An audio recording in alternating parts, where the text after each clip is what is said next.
Yes, camera rolling, Thursday 11th of January, and I'm just here here at the table with some decorating pigments. Oop. Hello everybody, welcome. Yeah, Thursday, yeah, just here. Got iron oxide, cobalt. Well, they're not pure iron oxide, and neither are they pure cobalt.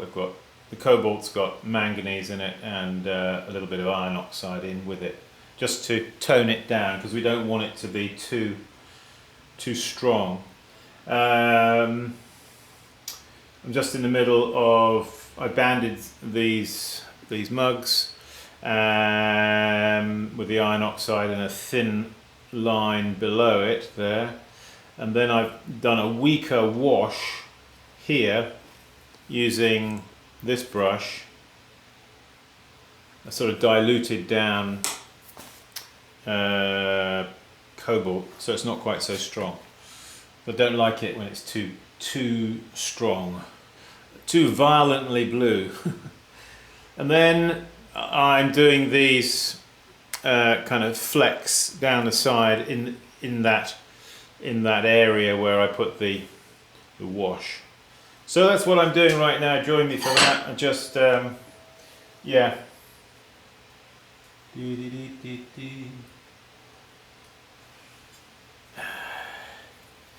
So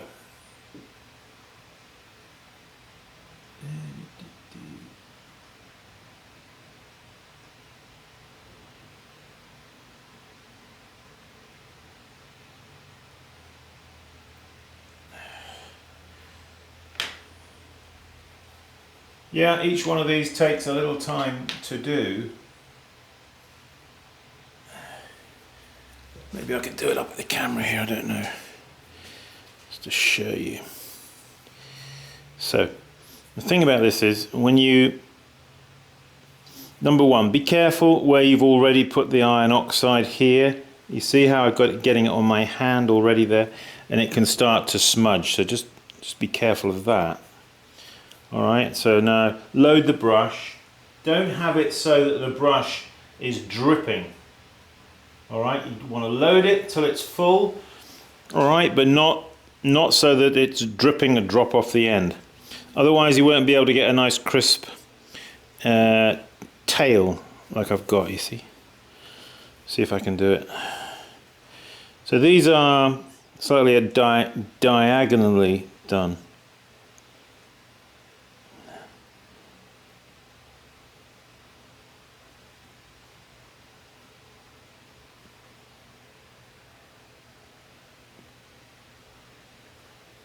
Kind of getting small as we sort of get down to the bottom. We're in the picture. So let's do another one.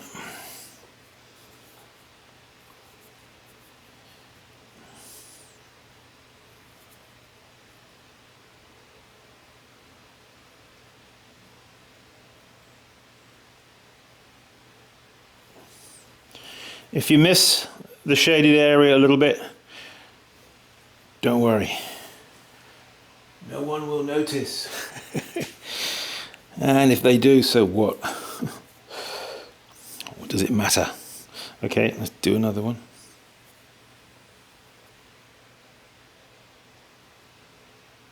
You've got to be...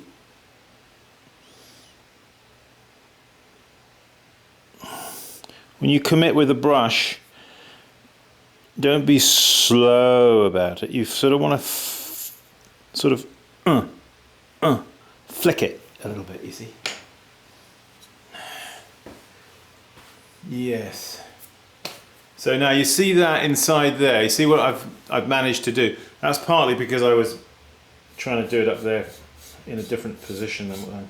If you do get some smudging, okay, don't panic. Just lightly with your finger, just rub over it, and you'll be okay. All right. So That's that one. I'll show you some others that I've been doing that are sort of similar but not exactly the same. There's one you see where the flecks are not going diagonally, they're just going straight left to right on that one. And then this one, they're going like that, where with a vertical dot and a vertical line. That's an older design that I'm doing. Yeah, I'm sort of trying to, you know, come up with something new and inspired, something a little different. I think it's good to do that. So once you get a little bit of this, not a bad idea just to have a sponge handy and a bit of water, you know, just get that off your hand. All right, so, right, okay, so what you find is, good idea, have a little bottle of water and just add a bit of water to your pigment. Not too much, all right, because let's bring the camera down here so you can see this a bit closer. So,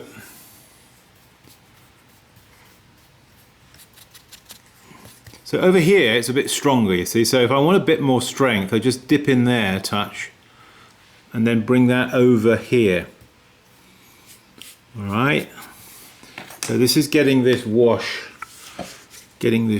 ready. A bit of water.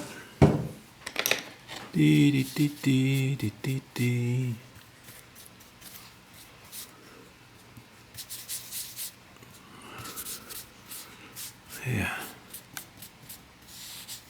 This is a sort of, you have to get to know this by experience, really. All right, so there's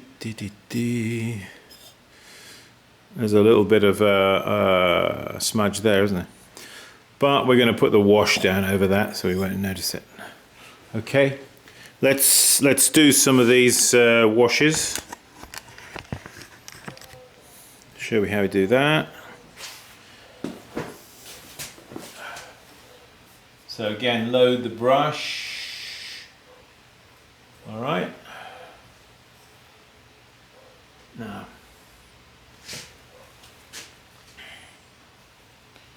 see if I can do this up here so you can see. So I do 6 strokes down using this brush. So we start at the top and then we're just going to go straight down with a nice steady hand. As steady as we can. Okay, 1, 2, 3. There it is. Load the brush one more time. Now, I want to do this so that my arm is not in the way. Take aim, fire.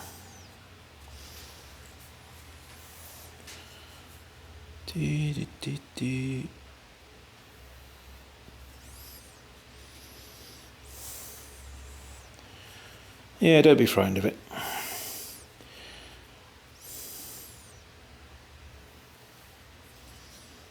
Be decisive. Be deliberate.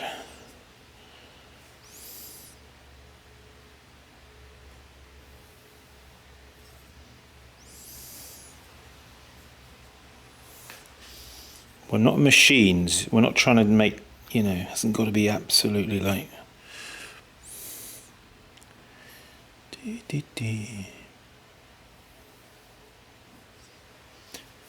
Each one will be the same but different.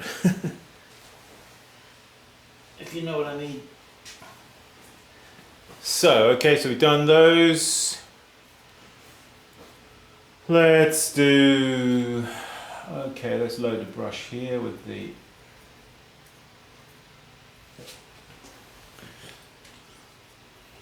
So what I do here now is I'm going to do a dot and then a line. Alright, so a dot and then a line, like that. Alright, a loaded brush again. And then we're going to do some flecks.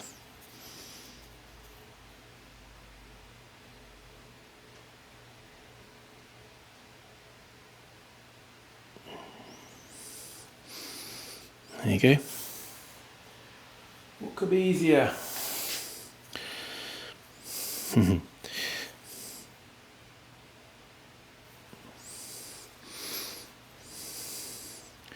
No, we don't want to be overconfident, do we?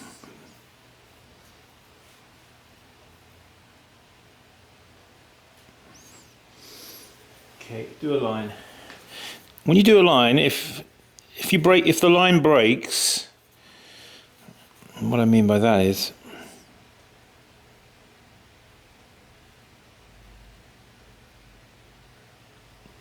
in the process of doing the line, it misses a point and then carries on. All right, that's perfectly acceptable. All right, don't fret over that. Don't, you know, it's when you do a brush decoration, if you want to come back afterwards and touch it up, it's arguably never very satisfactory, and it's sometimes better to leave it as it is. Okay.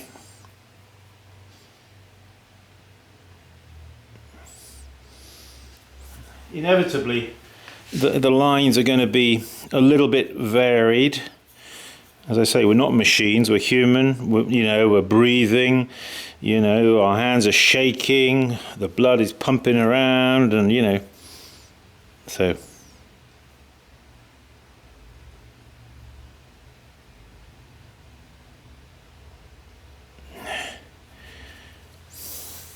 Think about when you do a repeat decoration. When you do a repeat decoration, even if each individual one is different, because they're like repeated, when your eye sees all of them together, you don't really notice the individual decorations so much. So now that one is actually a little short, so I'm just going to do that.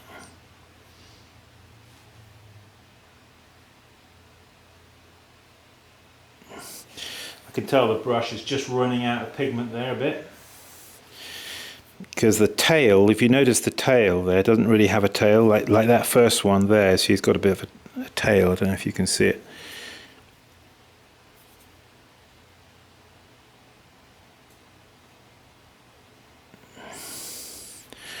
I like him to have a tail.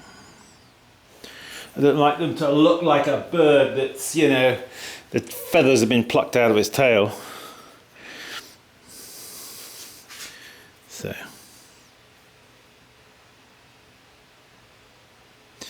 Yeah, I'm standing up doing this, and I'm not really used to doing that, but that's okay.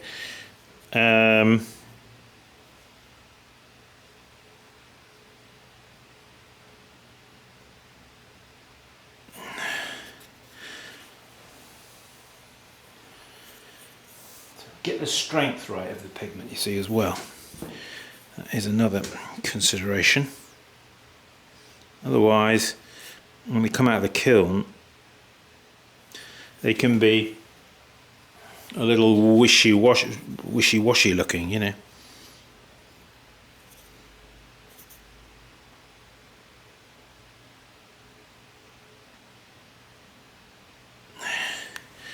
it is.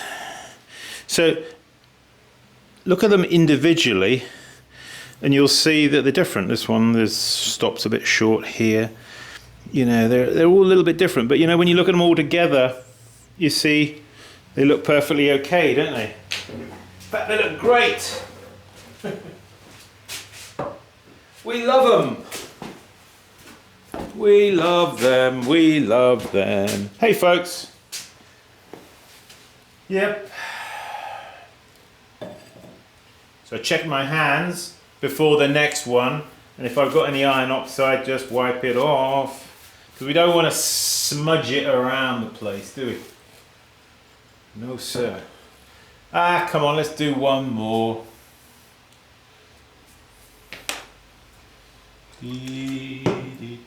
Yeah, got some workshops up there on the website. Come and join us for a Keep Practicing workshop 2018.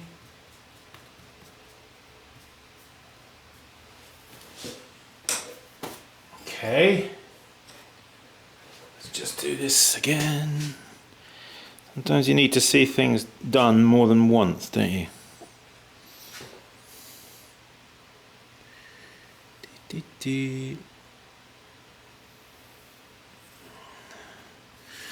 We are repeating the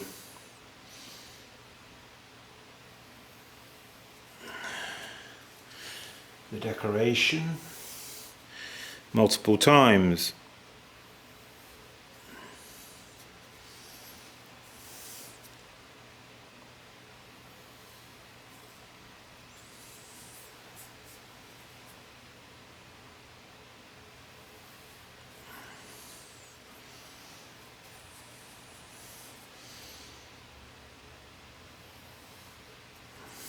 Okay.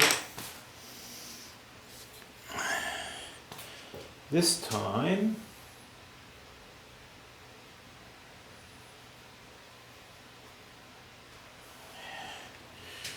I'm just looking and thinking. Looking and thinking and thinking.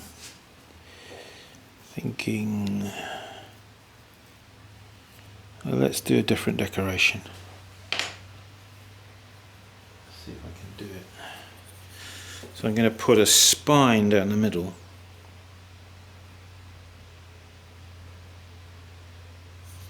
Like that.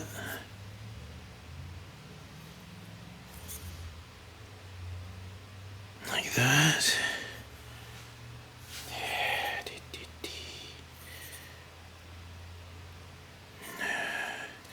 When you do this, you really want to be relaxed, you know. Don't come to do decorating if you're in a stressful state of mind.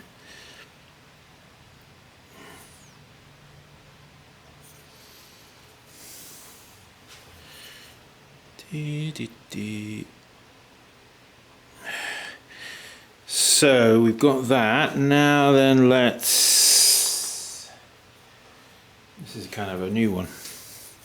I don't know if I've ever done it before, but we're going to have a go.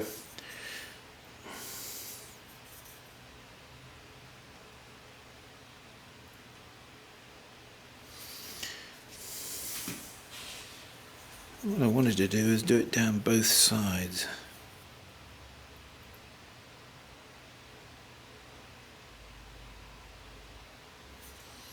Like that. Sort of like a feather, perhaps.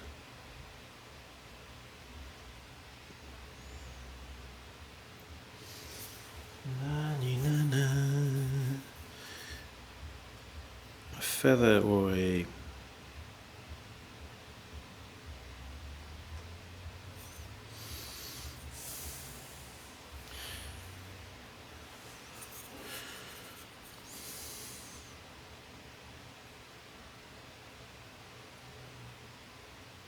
leaf. A leaf. Yeah, a leaf of some kind, perhaps.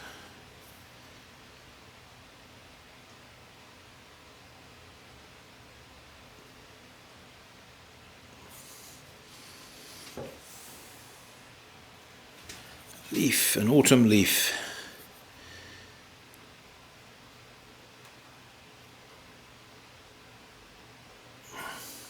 If you look at leaves, they taper, don't they? You see? So you're wanting to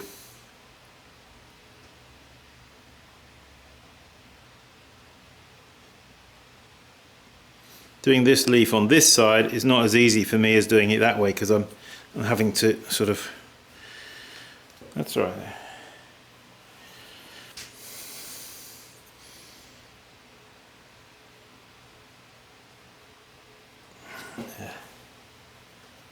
Got something on the end of the brush there.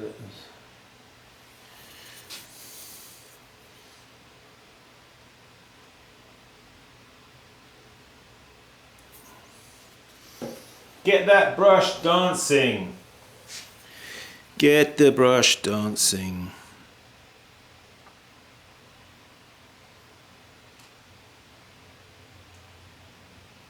Over the surface. That's what we want. Dancing brushes.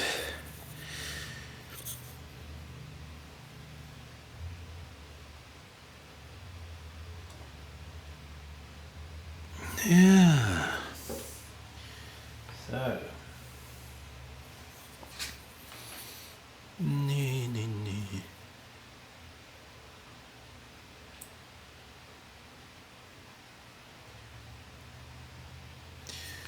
Alright, don't sweat over it, just do it. So there it is, I'm looking at it, turning it around. There's a bit of variation, isn't there? A little bit sort of bigger on this side. When I start out, they're a little bit smaller. Well, that's okay. Okay, so there's a different one. And so on and so forth. Yes, thanks for tuning in, folks. Thanks for watching. I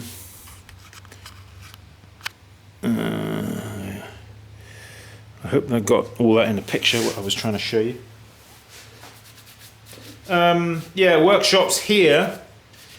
Some people write to me and ask me, Simon, would you come and teach a workshop where at our group, for our group, you know, wherever it happens to be. I do that as well.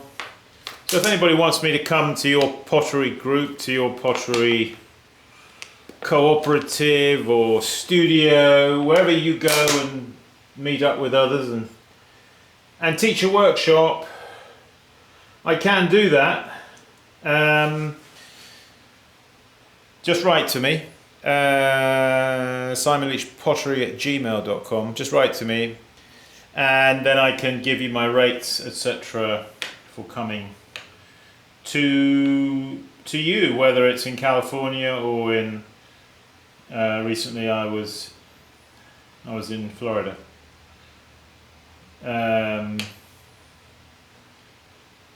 And yeah, I got a few in the pipeline, possibly Virginia, possibly I got to go to Boston. I was going to go to Boston actually just the other weekend, but it was cancelled or postponed because of bad weather. Because of that big freeze we had, which we're out of it and it's now really warm. It's crazy. Tomorrow it's going to be, Friday it's going to be like 50 degrees. Unbelievable. And yet it was 0 degrees not very many days ago, or 5 degrees. Anyway, yeah, write to me, as I said, if that's something that interests you, or if you'd like me to come to your studio. And apart from that, keep practicing. I will see you soon. Get those brushes out and don't be afraid. You'll learn. Let the brushes teach you, let the pigments teach you, but you need to apply yourself. Get some brushes, get some pigments, make up some pigments. Just let me I'll tell you quickly how to make up a pigment for that iron oxide over there. That one is 75% like terracotta red clay, 25% red iron oxide. Synthetic red iron oxide is best. And dry mix them together by weight and then screen them, and then you can keep them in a little jar like this, you see. It's getting like near the end. I'm gonna have to make up some more of that soon. Okay, so that's for the iron oxide. For the cobalt, there's 4 ingredients for this one, and that is 25% each of cobalt oxide, red iron oxide, manganese dioxide, and 25% dry crushed porcelain clay body. Dry mix them together and then put them through a screen and keep them as well in a, once you've done that, in a bottle. It'll last you quite a long time, the cobalt, because you use it much less. Alright, so there's a couple of recipes for you there. Where you're going to get dry crushed porcelain body, well, you're going to have to find somebody who's got some porcelain clay. At the end of the day, to be honest, if it was me and I didn't have any porcelain clay body, and I'll be thinking, gosh, where am I going to get that from? I would just do it without it. I would use it without the porcelain clay body. Alright, okay, thanks for watching, and I'll see you soon. Bye bye.